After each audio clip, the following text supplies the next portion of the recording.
All right, I'm hoping that the stream today goes better than the last time I attempted this. If you are watching or here, let me know. I only announced this a couple minutes ago, so I'll wait a few minutes for anybody to show up.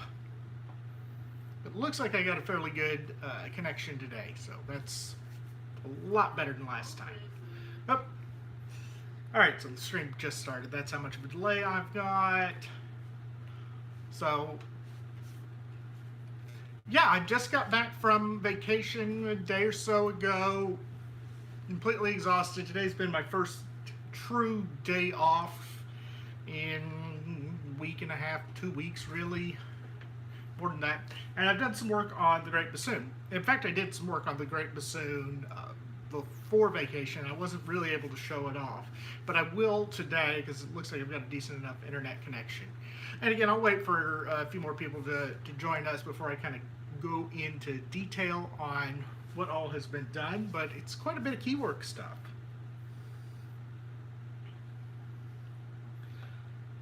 See, you got a few more people joining us now.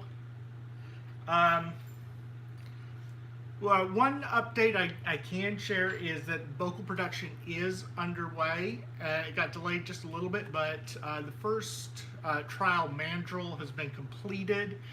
And we're going to do a second one. Yeah, so yes, thanks. And I'll show you some of the progress here in just a second. It's all going to be on the wing joint today, but there's going to be some visual progress you'll be able to see.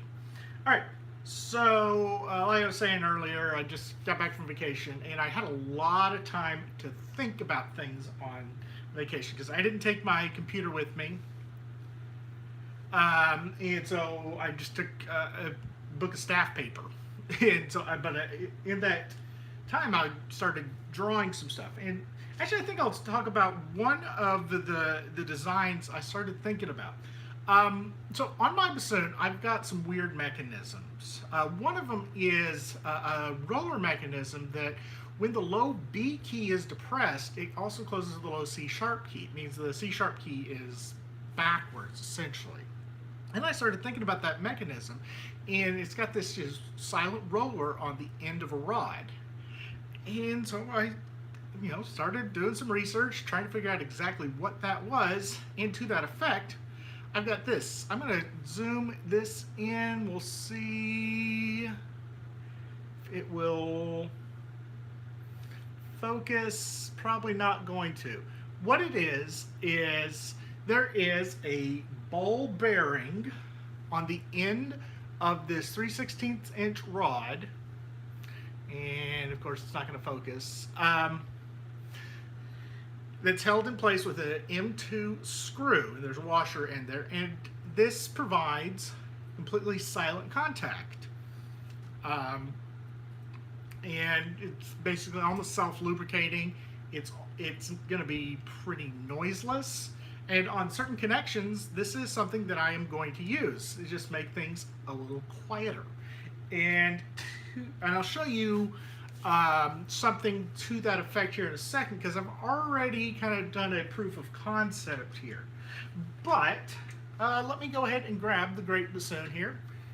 And I've got it backwards in the screen, but as you can see now, there is a lot more rods on it. And I'm just about to touch the ceiling. But what I'm going to do is I'm going to take off the upper wing here and kind of talk about some of the progress on it. There we go. All right, so this is the upper wing joint. And the big addition is all the vent holes are now in place, as well as all the rods to control the octave keys. So there are 4 rods on here to control 3 vents. So I've got one vent here, second vent here in the interior of the shepherd's crook, and then a third one up here. This lower one is going to control A flat, A, B flat. This upper one, the middle one I should say, works well for B flat, B, C, C sharp, D and E flat. It's going to be your primary vent. And then this top one here will control E and F. So by and large, I'm going to be using the middle vent because it controls most of the notes there. The interesting thing that you'll see here is this rocker mechanism here. So in order to get the upper vent to work properly, it's got to cross over the shepherd's crook. Now the shepherd's crook presents some interesting design problems. If it were all completely straight, this would be easy to do, but because it's curved over, I have to transfer the motion. So what this is, these are two mini ball linkages. I installed these today. Something I've been working on designing for quite some time. And there's just a little transfer rod. And basically, when the main rod here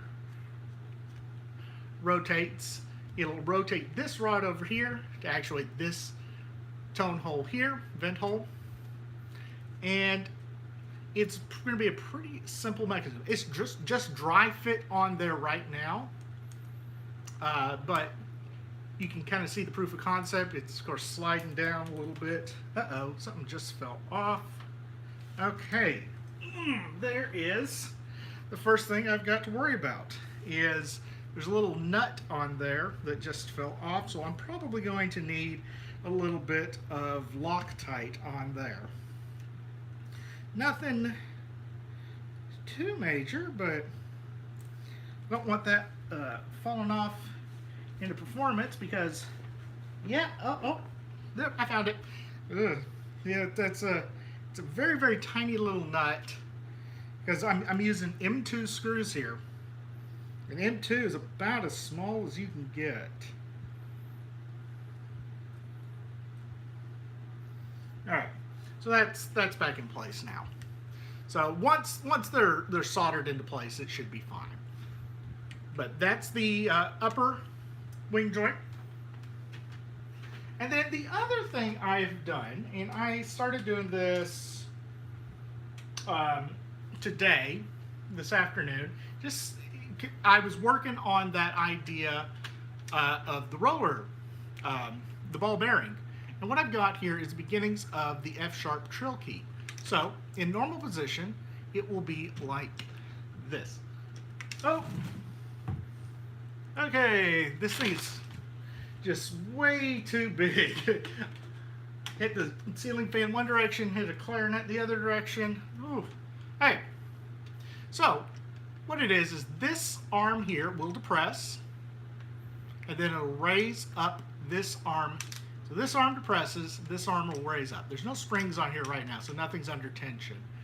And the connection, which is going to be right in here, is where that roller mechanism is.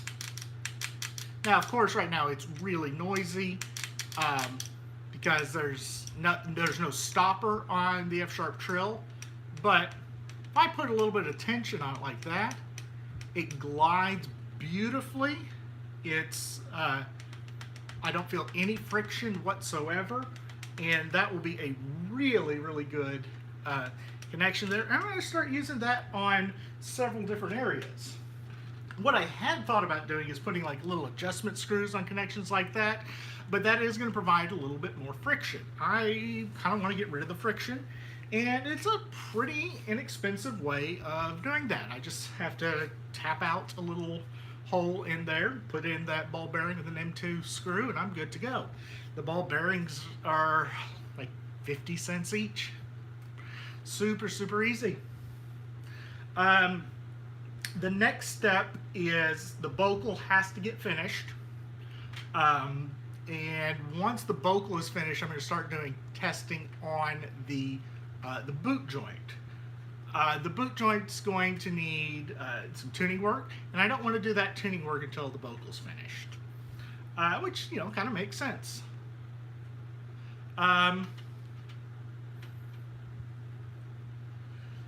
And something else I am going to try, and this is on order, and I'll try it out here probably in a few days.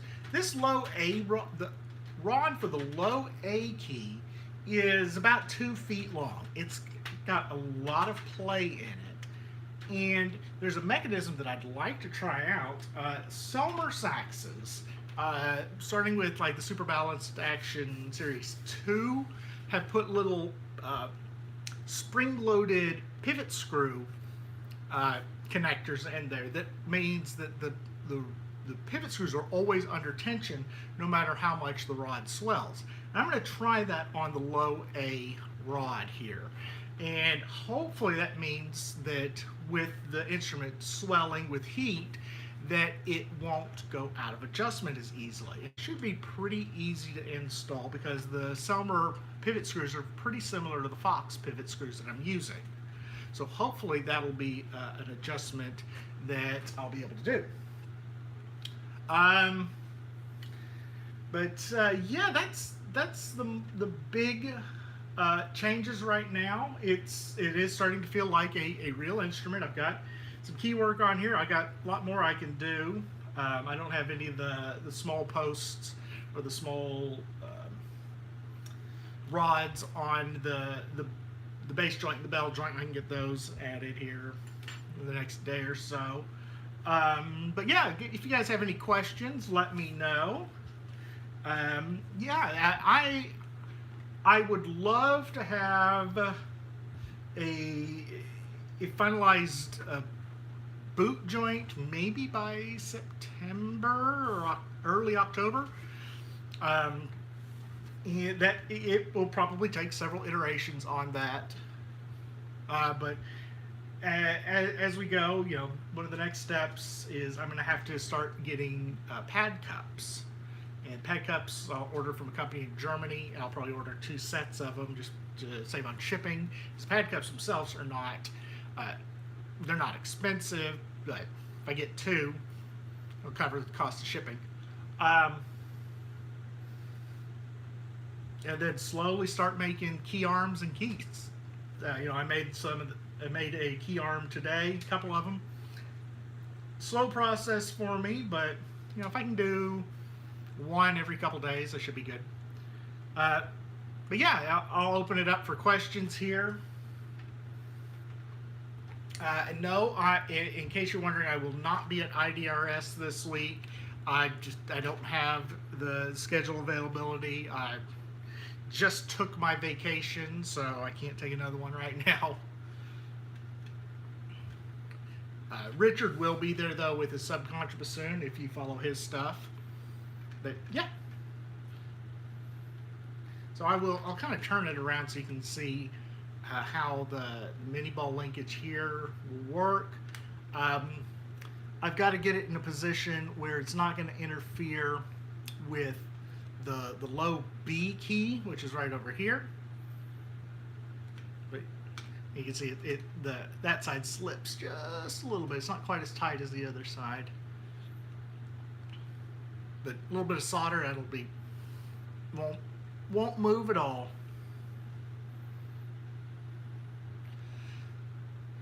But hopefully soon I'll have the instrument where it'll work. I would love to have this thing completely playing by the beginning of the year, and that's 6 months away. I think I can finish it in 6 months, and then start looking at music for it and getting people to write for it. Learning how to play it too. That's going to be a huge thing. Is I got to learn how to play this beast. And the first thing will be, of course, learning to play the part I wrote in Symphony 3. But we'll get there when we get there. All right. If there are no more questions, I'll stick around here for another couple minutes if anybody has any.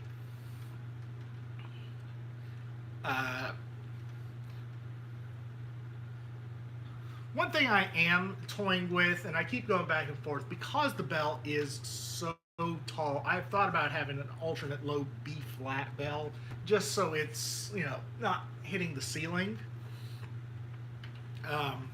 Definitely a possibility, and, you know, I just have both an A and a B flat.